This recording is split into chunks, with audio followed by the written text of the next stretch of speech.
রোদে শুকানোর ঝামেলা ছাড়াই মাত্র 30 মিনিটে টক ঝাল মিষ্টি আম শর্ত। ব্যাপারটা একটু অবিশ্বাস্য হলেও হ্যাঁ, এটাই সত্যি। আজকে এই গোপন রেসিপিটি আপনাদের মাঝে শেয়ার করব। আসসালামু আলাইকুম everyone, welcome back to my channel. আমার কথা শুনে হয়তো আপনারা অবাক হয়ে গেছেন, তাই না? রোদে শুকানোর ঝামেলা ছাড়া আবার আমসত্ত্ব তৈরি করা যাবে? হ্যাঁ, অবশ্যই যাবে, তবে আমার এই রেসিপিটি হুবহু আপনাদের ফলো করতে হবে। নর্মালি যেভাবে আমসত্ত্ব তৈরি করা হয় এই রেসিপি কিন্তু সেরকমটা হবে না, একটু ডিফারেন্ট হবে। ভিডিওটি A to Z দেখলে আপনারা সেটা বুঝতে পারবেন। চলুন কথা না বাড়িয়ে ঝটপট দেখে আসি। বিসমিল্লাহ। আমসত্ত্ব বানানোর জন্য ফার্স্টে আমি এখানে 1 কেজি কাঁচা আম নিয়েছি। ফার্স্টে আমের খোসাগুলোকে একটি পিলারের সাহায্যে পিল করে নিচ্ছি।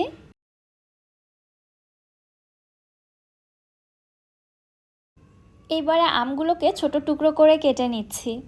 আমার মতো যদি মাত্র 30 মিনিটে আপনারাও আমসত্ত্ব তৈরি করে নিতে চান তবে হুবহু আমার রেসিপিটা ফলো করতে হবে। আমি যে মেজারমেন্টগুলো দিচ্ছি এই মেজারমেন্টগুলো আপনাদের প্রপারলি ফলো করতে হবে। আমি আজকে 1 কেজি আমের আমসত্ত্ব আপনাদের তৈরি করে দেখাচ্ছি।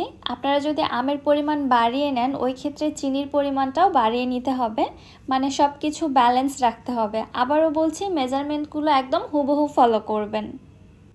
আমগুলোকে ঠিক এরকম ছোট টুকরো করে কেটে নিয়েছি। এর থেকে ছোট বা বড় হলে তাতে কোনো প্রবলেম নেই। চলে যাচ্ছি চুলাতে। কেটে নিয়ে আমগুলো একটি প্যানে নিয়ে নিচ্ছি। 1 কেজি আমের জন্য এখানে আমি চিনি নিয়ে নিচ্ছি 2.5 কাপ। তবে এখানে 2 কাপ পরিমাণে চিনি ব্যবহার করা যেতে পারে, কিন্তু 2 কাপের কম ব্যবহার করা যাবে না। আজকের এই আচারটা সম্পূর্ণ পানি ছাড়া তৈরি হবে, এজন্য ফার্স্টে আমের টুকরোর মধ্যে আমি চিনি দিয়ে দিচ্ছি। এখানে কোনো প্রকার পানি যাবে না। চিনি দেওয়ার পরে নেড়ে চেড়ে আমগুলোকে আমি সেদ্ধ করে নিব।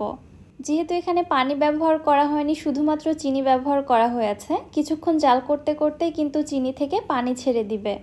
ঠিক এই পর্যায়ে ঢাকনা দিয়ে ঢেকে আমগুলো সেদ্ধ করে নিতে হবে।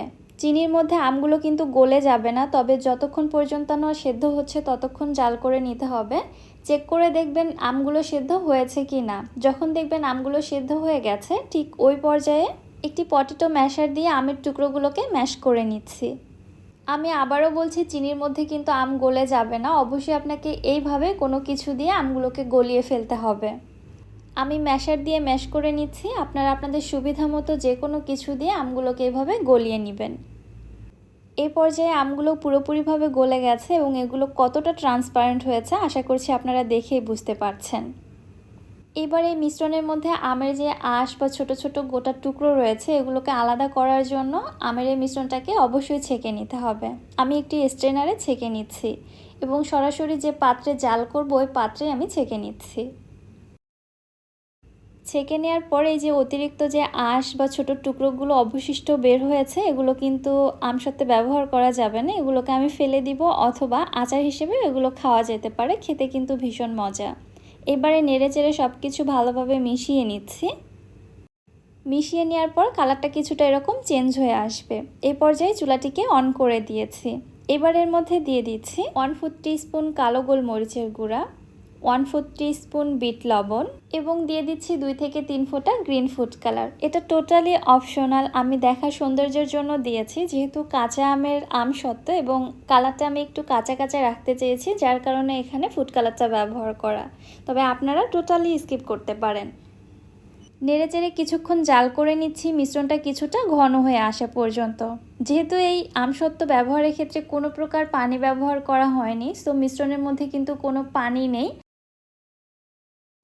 সো এখানে পানি টেনে আসা পর্যন্ত জাল করে নিতে হবে এমন কোনো ব্যাপার নেই, জাস্ট মিশ্রণটা কিছুটা ঘন করে জাল করে নিলে এনাফ। এতে করে আমসত্ত্বটা খুবই দ্রুত টেনে আসবে বা শক্ত হয়ে যাবে। দেখতেই পাচ্ছেন মিশ্রণটা অনেকটাই আগের থেকে ঘন হয়ে এসেছে এবং এর কালারটা কিন্তু ঠিক এরকম ট্রান্সপারেন্ট হবে।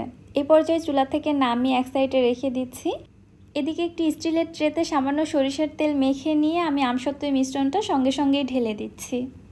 বেশিক্ষণ আবার অপেক্ষা করা যাবে না, কারণ এই মিশ্রণটা কিন্তু দ্রুত জমাট বেঁধে যাবে, তাই যত দ্রুত সম্ভব এই কাজটি করে নিতে হবে। মিশ্রণটি ট্রেতে দেওয়ার পরে খুব ভালোভাবে চারপাশে স্প্রেড করে নিয়েছি। এবার এইভাবেই এই ট্রেটিকে আমি ঠান্ডা হতে রেখে দিব প্রায় 30 মিনিটের মতো, মানে ঠান্ডা হতে যতক্ষণ সময় লাগে আর কি। ফ্যানের বাতাসের নিচে রেখে দিলে আমসত্ত্বটা আরও দ্রুত ঠান্ডা হয়ে সেট হয়ে যাবে। তবে মোটামুটি 30 মিনিটের মতো সময় লাগে। ফিরে আসছি আমি 30 মিনিট পর। 30 মিনিট পরে দেখুন আমসত্ত্বটা সেট হয়ে কালারটা কিছুটা চেঞ্জ হয়ে গেছে, মাশাআল্লাহ। আর আমসত্ত্বটা ট্রে থেকে কিন্তু অনেকটাই ছেড়ে এসেছে। আমি আপনাদের দেখাচ্ছি, দেখুন এটা কত ইজিলি আমি উঠিয়ে নিতে পারছি। একইভাবে আমি আরও একটি ট্রেতে আমসত্ত্ব দিয়েছিলাম, আর এই মিশ্রণটার মধ্যে আমি সামান্য কিছু চিলি ফ্লেক্স অ্যাড করেছিলাম, যার কারণে এই আমসত্ত্বটা টক ঝাল মিষ্টি খেতে হবে। এবার আমসত্ত্বগুলো আমি আপনাদের কেটে দেখাচ্ছি। আমি আমার পছন্দ মতো কেটে নিচ্ছি, তবে আপনারা আপনাদের পছন্দ বা ইচ্ছে মতো কেটে নিতে পারেন, যে যেমন শেপে রাখতে চান। যেহেতু এই আমসত্ত্বগুলো অনেক বেশি মোটা হবে, সো এগুলোকে রাউন্ড শেপ বা রোলের মতো শেপ দেওয়া যাবে না, এগুলোকে আমি ঠিক ম্যাঙ্গো বারের শেপে কেটে নিব। মাশাআল্লাহ, কত বেশি পারফেক্ট হয়েছে আমসত্ত্বটা দেখুন। আমি হাতে নিয়ে এত বেশি নাড়াচাড়া করছি, তারপরেও কিন্তু ভেঙে যাচ্ছে না। আর এই আমসত্ত্বর কালারটা এত বেশি সুন্দর হয়েছে, দেখা মাত্র যে কারো জিভে পানি চলে আসবে। এই আমসত্ত্বের পুরুত্বটা একটু মোটা হওয়ার কারণে খেতেও কিন্তু ভীষণই মজা লাগে। অন্য ট্রেতে যে আমসত্ত্বটা আমি শুকাতে দিয়েছিলাম ওইটাও এবার কেটে নিচ্ছি। এটাও দেখুন কত বেশি ট্রান্সপারেন্ট এবং গ্লসি হয়েছে। আমসত্ত্বটিকে আমি রোল করে নিচ্ছি, তারপরেও দেখুন এটা কিন্তু ভেঙে যাচ্ছে না। মাত্র 30 মিনিটে এত পারফেক্ট আমসত্ত্ব তৈরি করা, যে এটা আসলেই অবিশ্বাস্য। আমার এই রেসিপিটি ফলো করে এভাবে আমসত্ত্ব না বানানো পর্যন্ত আসলে আপনারা বিশ্বাস করবেন না।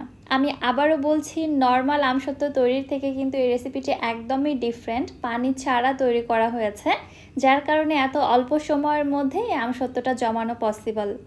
আমসত্ত্বটা যদি আপনারা বছর জুড়ে সংরক্ষণ করে রেখে দিতে চান, তাহলে অবশ্যই এর মধ্যে কিছুটা ভিনেগার অ্যাড করে দিবেন, তাহলে এটা 1 বছর পর্যন্ত এরকমই ভালো থাকবে। তবে আমার বাসায় কিন্তু এটা 2 দিনের বেশি টিকবে না, কারণ আমসত্ত্ব আমার এত বেশি পছন্দ, বানানো মাত্র শেষ হয়ে যায়। রেসিপিটা আপনাদের কাছে কেমন লাগলো অবশ্যই আমাকে কমেন্ট করে জানাবেন। আজকের মতো তাহলে এখানেই বিদায় নিচ্ছি। সবাই ভালো থাকবেন, সুস্থ থাকবেন। আল্লাহ হাফেজ।